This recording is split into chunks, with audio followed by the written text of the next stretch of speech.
the Oculus, and he was like, yeah, but the Oculus Quest 2, like, you don't even need the setup anymore. Just and works on like, the mobile, but still, you still need to buy it. yeah. He's like, but it's only 300. Yeah. But you could rent it off Grover. Yeah. You don't know my credit, do you? Yeah. And so I'm just kind of, so it's like, this is the key issue. So honestly, sometimes I still go down to like work out of the factory creative laboratory just to hope that somebody says, "What are we gonna do with this VR equipment?" Just so I can like hear that. Like I'm just waiting for it to like happen, just so I can just be like, "Yeah, Saturday."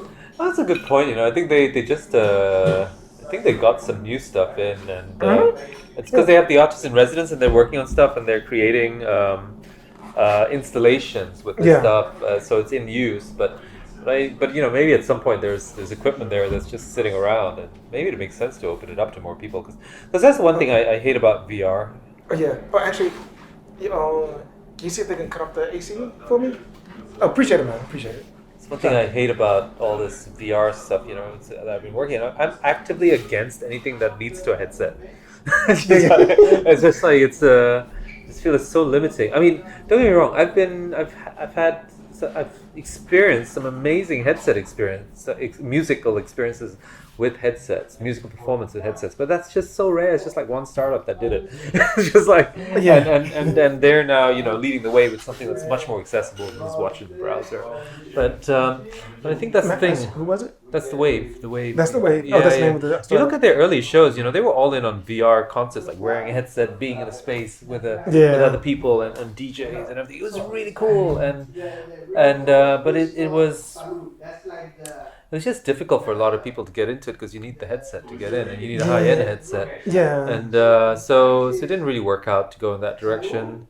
I think, but it also didn't work out to just maintain that. And from what I read online with their press release, they just they had to shut it down and focus on other things. But what they're doing now, based on that start, is like the shows are amazing. They're super immersive. They're a lot of fun. There's a lot of things they learned along the way, I guess, that they also use now in their shows.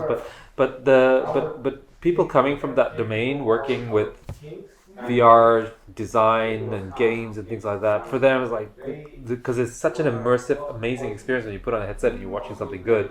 Everyone wants to build something for it, but for me it's just like the wrong thing to do because you're just going to exclude everyone in the world. You're going to help a company sell headsets, but why don't you just go the other way? You inspire people to get the headsets, figure out a way to like I think we actually talked about that before, like the level of accessibility with it, and I think this was like one of the reasons why I felt like I should just do stuff now, just to be like at the front of it when it becomes a bit more accessible. Because I think that honestly, like my interest was much more like AR instead of like VR. Yeah. But speaking of these things, I wanted to ask.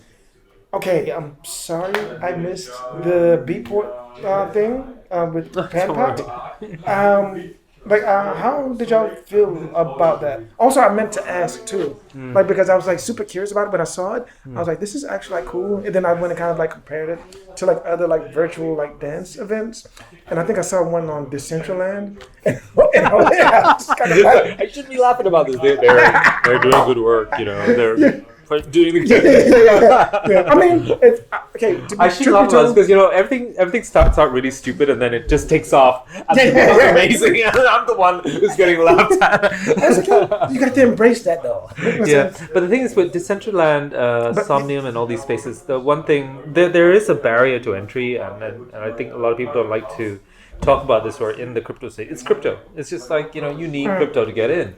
And maybe not all the time, they always do it, but you're going into a WASD environment, so it's keyboard, and it's, for a lot of people, that's already annoying as hell. and then you're going into the space where, there's an incentive to own stuff because it can go up in value. And then there's these Bitsy avatars that are dancing. You can be one of them, but you can move around. It's conceptually super interesting, and I actually enjoy all these experiences because I'm into that stuff. But it's a few leaps of faith to jump in.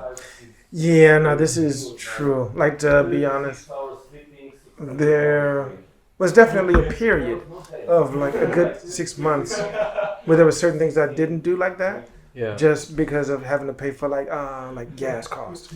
Yeah. And there's all just to these get things, like yeah. the first like thing like Yeah. that always like really like threw me off. I Yeah. mean because just don't always have that expendable income. Yeah, basically. you weren't buying Ethereum in 2017, so you don't Yeah. you don't accumulate all this stuff. So for a lot of people who are already in the space, it's cool, and there's enough of them to make it exciting for everyone.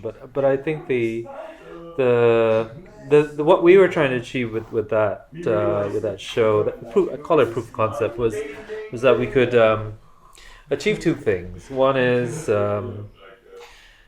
the DJs performing in motion capture suits as avatars Yeah. feel as if they are performing. Yeah. So these are artists who play to audiences of thousands, if not hundreds of thousands, and there's a vibe when they play. You know, things fly at them from the crowd, and there's eye contact movements. And I've seen videos where flags and stuffed toys made it on stage, and like all kinds of weird things going on. But you know, there's this energy going on. It's like you feel it, and then you go into and what was problematic for a lot of performance like that was just like during the lockdown, everyone was saying just do a live stream, a green screen or whatever, and it's just dead. You know, you have a coffee, you go record something, goes out in 2 weeks. What's the point in doing that? Yeah, it's just like so for them it's just frustrating, and I was already working on radio and ideas on how we can get all these crazy nerdy artists friends of ours to do their stuff online and put our shows. So those worlds intersected, and we started to look at how we can create that energy exchange that happens in live online. Mm-hmm. And so just to I'll talk about the show first, and then I'll go back to how we got there because it was totally non-linear. And as it should be. It was unexpected. A lot of unexpected things happened along the way. So the show itself was 30 minutes. It was what was happening in the studio was Panpot were in motion capture suits. They were looking at a screen where they're seeing an audience. And the effects in the space are controlled by a third person who's just looking for cues on the music and then triggering effects live. And so for the DJs, they are looking at something and they're in the moment. The effects are being triggered alongside their music. And also we had people who had joined as friends that day particularly just for this show. And so it for them, the thing I was trying to tick was that they felt like it was live. Yeah. And it did. So that was good. And then the other thing we're trying to do, which is another technical challenge, is those avatars that are moving in the space. You can join through an app and be one of them. For this show, we used a lot of the people were joining from internal desktops because we wanted to just test the stability of it and make sure nothing breaks. And it all worked. And so that's kind of the one thing. So there's two things going on there. One is the DJ looking at an audience, but then they see the avatars light up, and those are people who've joined, and their movement triggers effects. I kind of figured that because I saw like they did like the little splash and the particle. Yeah. So for them it's just like right. So it's a whole new way of like seeing your audience, and then from the audience side they see that they are now an avatar, and when they move, that avatar suddenly has effects around it. So this is like the very basic prototype. And because I was wondering about that honestly, because at first for a second I was wondering if it was going to be something. Sorry, fast. Go first. But I was like thinking for a second if it was something like camera tracking is what I was kind of like wondering if that's what it was. Yeah. So like I said, no headsets. So we were not going to use any headsets in this. And Rainia prototyped this thing early on in our experiments. I'll go back to that in a second. That's the beginning of this. So at the start of this, we were looking at how, because artists like Rainia and CJ and Harry and Moises and all of them, they're working at this intersection of music and tech and really exploring what's possible with the medium of technological, the front end of technological innovation with AI and mixed reality, with creative expression, and they're not trying to create a Spotify hit. Even though y'all did when the Eurovision. The Eurovision. Yeah. That was I'm sorry. complete fluke. That was totally unexpected. I'm gonna always say that. I feel like I've been saying that like anytime I see you around here for like the last 2 years, I always like say that.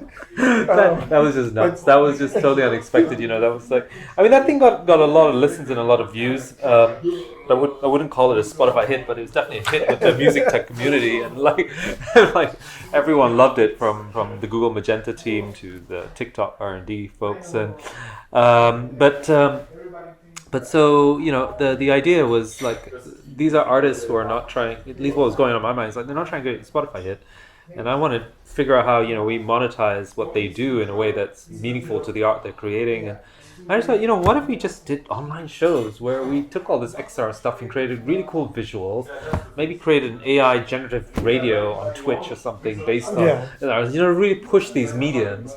And so we went in that direction, and Rainier was experimenting with live streams and looking at ways to make it more interesting. And then she played around with Google AI's tracking, so it could track you and then turn that into fluid visuals on the screen that respond to your movement. And she's performing behind those visuals. So everyone has their own unique experience on the desktop because it's tracking you.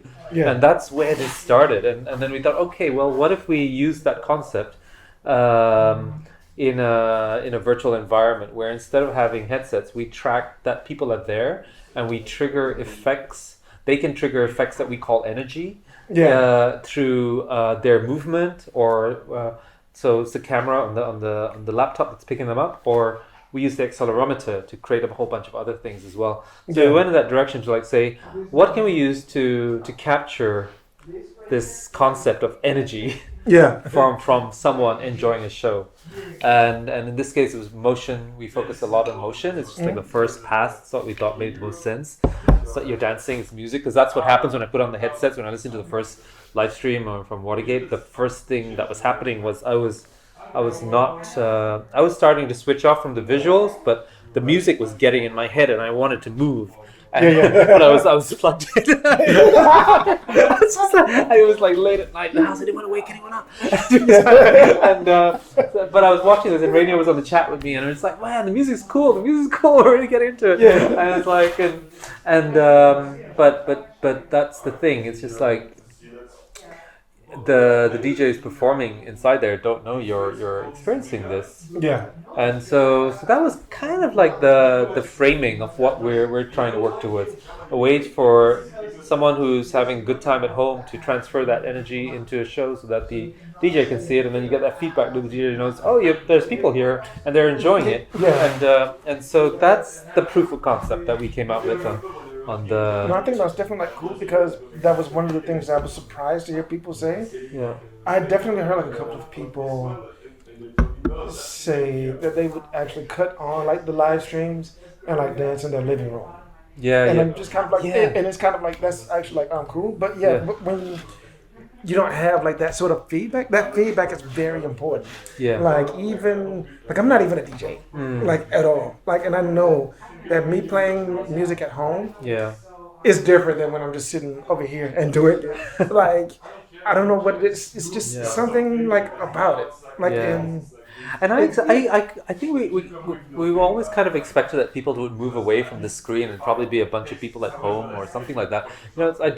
I really cannot imagine we do an hour set and then we expand this to like a 3-hour set and someone's sitting in front of a computer screen. It's impossible. I'm not gonna lie. No, see, this is where I felt bad, because I think it happened at like 6, and I think I texted you at like 6:45, and I was like, "Hey, I'm trying to come on, where is it?" And then you're like, "It's over." It was kind of like, but here's the live stream anyways. Just the link. Yeah, but the thing is, it's. I think if it's a live event, how we'd imagine it working is like you have people smart TVs at home and whatever, they plug into the show, so they have this view from the dance floor. It's very different to the thing on the Facebook stream, which is a panning camera. So you're actually where your avatar is on the dance floor. That's your viewpoint. That's your view, and you're seeing the show. And the idea is like the more energy you create, the more upfront you get. Honestly, the more that I think, while you're talking about it, I'm like, that really makes like a lot of sense, and it feels like it would be like easy to put off. Just thinking about like how, what was it? Not like what like Xbox had. What did you call it? The React thing? Yeah, sure. Yeah. But then also like PS4 has like one of those like now Connect. too. Connect. like also like pretty much most consoles have a connect sort of thing, which is honestly this is also like kind of like Detecting your movement. Yeah. yeah. Yeah. So it seems like that would be like something like very Well, it's quite well easy. established in the games world, and Yeah. I think this is the people we work with come from the games world, so that leap was very straightforward to them, to think about how they could make this basic make movement fun in a Yeah. show, make it a bit more gamed, for want of a better word. So by participating in the show, you generate energy. The energy builds up in the environment. It creates effects in the environment. Maybe it's you can give energy to your friends and things like that. I guess a bunch of ideas here. We'll now go to 100 startups, but that's just It's funny that that's where your mind went, and automatically my mind went to. I wonder who's gonna make the first like virtual Soul Train line. I can't wait for that to happen. But you have to make it meaningful and conceptual, right? So, Yeah. so here we're talking about electronic music, clubbing, and like you have a bunch of people in Berlin who are very passionate about it, and you want to somehow translate the vibe of what makes this culture interesting online, but you can't recreate it. There's no way. I mean, you just create something that gives you a glimpse of it, but then creates a much more fun experience that is native to what happens in virtual spaces. Yeah. And that means it's a parallel experience to what happens in the real world. You know, it doesn't compete with it. It's just like, you know what, I could. Let's say your favorite artist is playing tomorrow, but tonight they're having a virtual gig. I'm gonna go to the virtual gig and then I'm gonna go to the real one because they're both gonna be amazing. So it's just like, and this is this can only work if you just create something unique in the virtual space where people are having fun. And so going in a more